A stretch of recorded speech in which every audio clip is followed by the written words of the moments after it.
Welcome to part 37 of Final Fantasy VIII.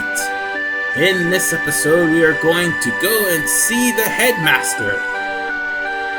Yeah, we're gonna see how he's doing. After all, we kinda roughed up Nord after Nord roughed him up. So, let's go check on the guy. Also, off screen, I managed to get another rare card from one of those guys in the cafeteria. So, once you talk to Dr. Katawaki,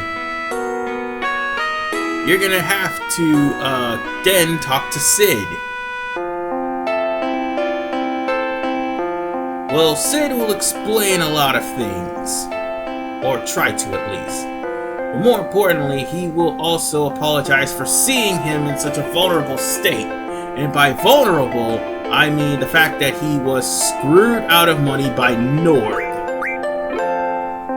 So let's ask about Sorceress SeeDs first. Well, as it's been confirmed, she actually is Sid's wife. Yeah, so now that the cat's literally out of the bag, and Edea honestly was laughing at the fact that one day Seed will end up coming after her. He honestly didn't expect it to come this soon. So we could also ask him about the real meaning of Seed. Because Nord said something a little bit different, like the fact that we were all pawns for him. And the only thing that Sid can assure us that is we're only trained to become assassins against the sorceress. And since the sorceress has become a true threat, yeah. And now things get even worse as we find out that Master Nord is from the Shumi tribe. Oh, don't worry, we'll be going to Shumi village. I assure you that, but that's going to be a couple of parts down the line. Anyway, he is the black sheep of the Shumi tribe, and not only that, he is the guy that funded the money. But the problem with Nord stole all that money from his village. That's why he's the black sheep. Or something of that nature. But whatever the case, he gave the money to Sid to keep the garden afloat, because Sid himself didn't have the means to make it. And Sid pretty much can guess that Nord is no more.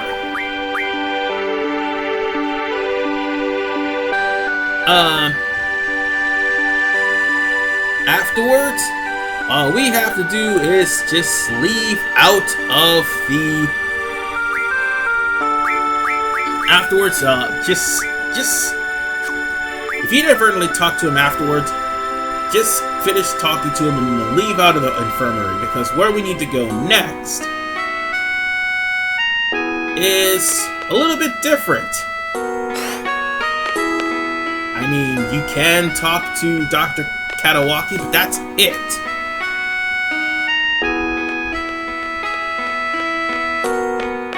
Next thing we need to do,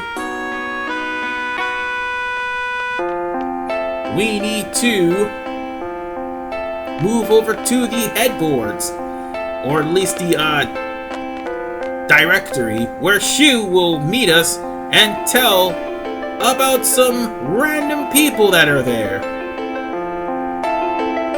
And she needs to go see the headmaster as soon as humanly possible.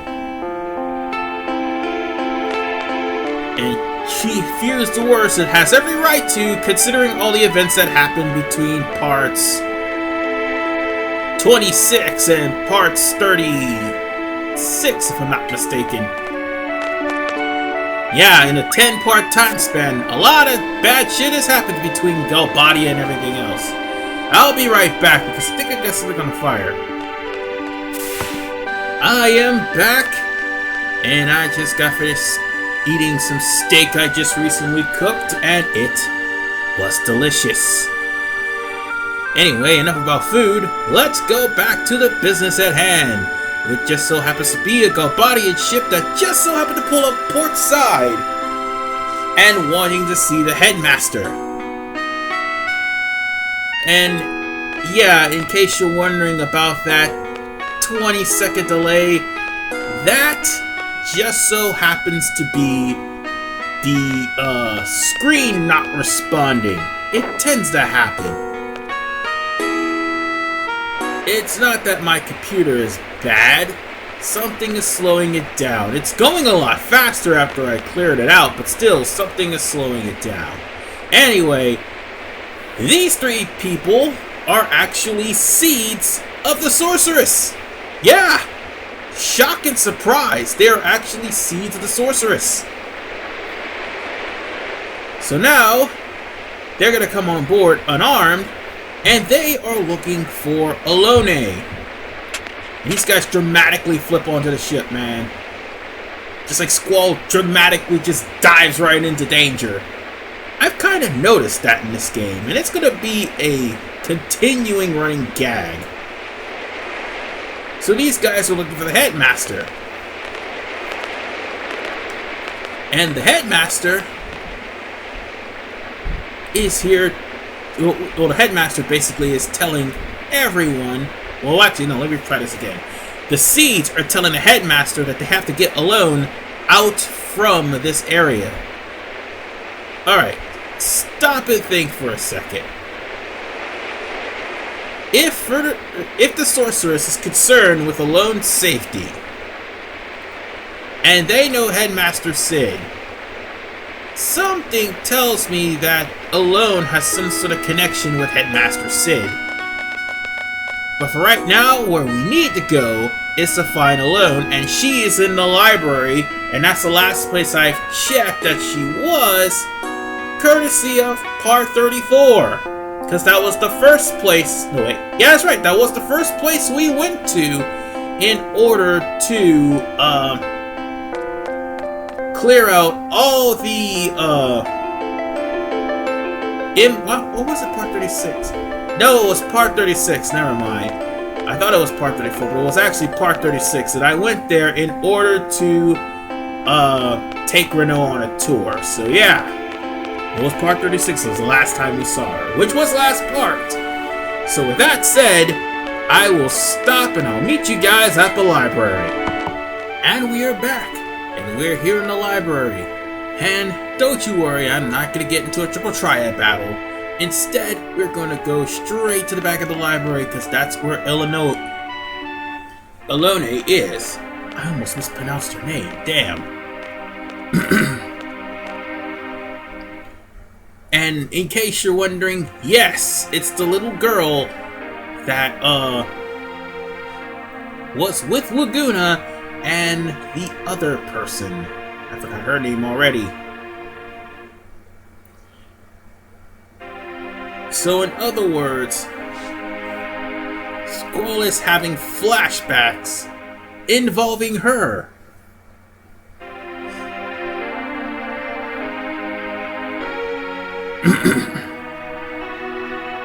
The thing is, Laguna has... something must have happened to Laguna that she's all by herself.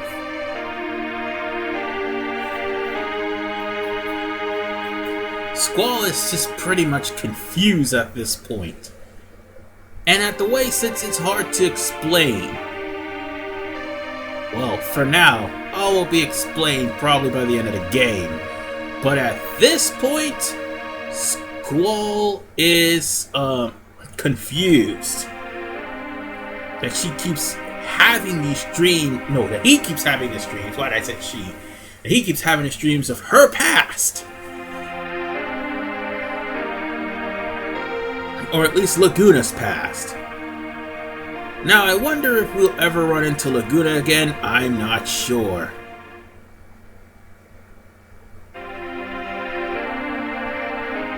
And by the way, in case anybody's wondering, the long pauses is pretty much me waiting for the computer to buffer. That's all. So Ellone's past is shrouded in mystery, except for the fact that she and the person that adopted her was hiring Laguna to take care of monsters after he quit the Galbadian forces. And Squall is trying to figure out, why is he involved in this problem? Why is he so... why is he the one everybody's focused on? And the fact that he's helping people is pretty much getting taxing for him. And Shu thankfully appears.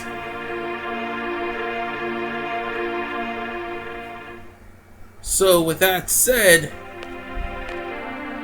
Squall just doesn't know how to feel about people depending on him. That's why he tries to push them away. Because as we're about to see in a few minutes, he had no one to depend on.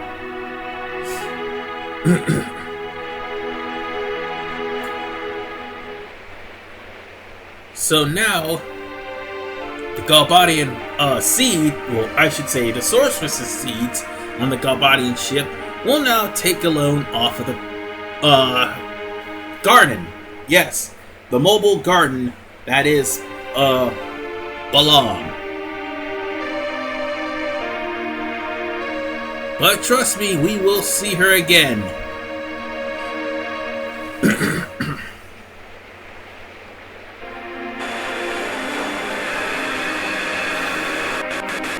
However,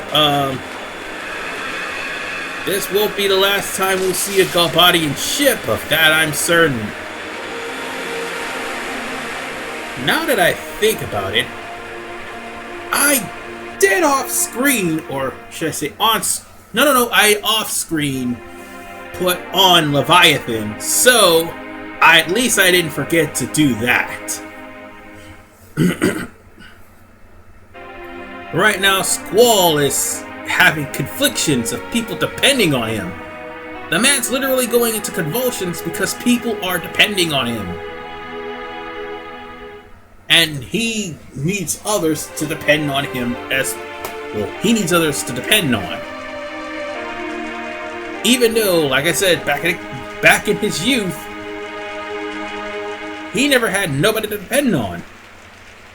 He was on his own, by himself, cutting everybody off of society, which is why he's such an abrasive person. And I'll give VIII credit for this. Because of the fact that Squall is so abrasive, it's because of his childhood. Meanwhile, Renoa just barges into Squall's room. Seriously, Renoa, what if the man was in his pajamas? Or worse, and you just barge up in the man's room? Then again, it might be payback for the train over in Timber. Then again, that's not Squall's fault. You were sleeping on the job when we were supposed to meet you to talk about the assassination of President Deling, which that ended in failure. And the only reason it ended in failure is because of her team. Anyway, Renoa is just being, well, Renoa. She's trying to lighten Squall's mood. I don't know if that's why Square Enix tried to put these two together. But, Renoa's just doing the best she could to try to lighten Squall's mood. I could say this is stupid, but she'll still tag along anyway, so I'll just play along. Regardless, she'll still tag along.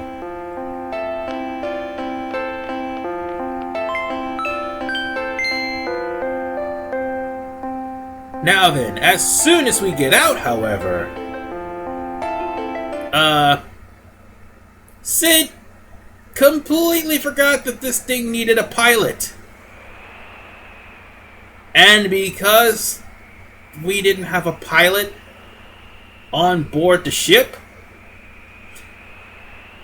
it's about to crash into a port. So instead of hitting Belong Town, it just ransacked a nearby town on the water. This is no ordinary town. This is, ironically, Fisherman's Horizon.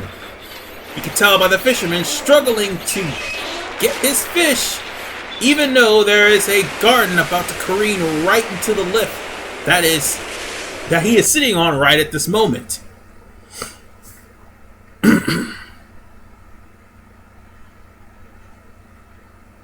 So, now we are almost at the end of the part, but we have a new mission. And that mission is we're going to have to go over to Fisherman's Horizon and apologize to the mayor for wrecking his city. So we're going to have to take Quistis and Renoa with us. That's all well and good, but here's the problem. While Fisherman's Horizon looks beautiful on the outside, don't get me wrong, it looks spectacular. The fact is, it's the people that live there. No, let me rephrase that. It's the official that lives there that's the problem, i.e. the mayor.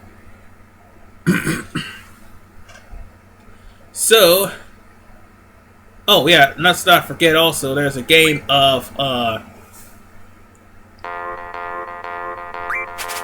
there's a game of, Triple Triad we could play with, Headmaster Sid for Cypher's card if you manage to beat him.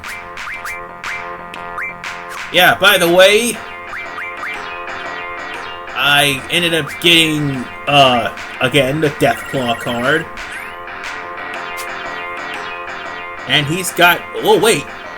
Wait a minute. He's got a Marlboro card? And not only that, he has a... Oh. Well, that's messed up.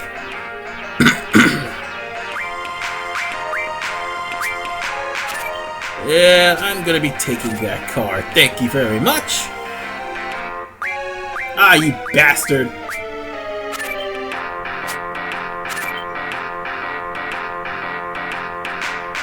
Ah, crap.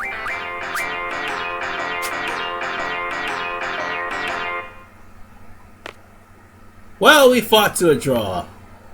I was hoping to get one of those cards because I thought for a second there it was an Ellone card. If he had an Ellone card, and that's a rare card to find, I would so keep that in. But anyway, fighting with him to a draw, I guess that means we could just leave. But whatever the case, I'll see you guys at part 37 when we go to Fisherman's Horizon to meet the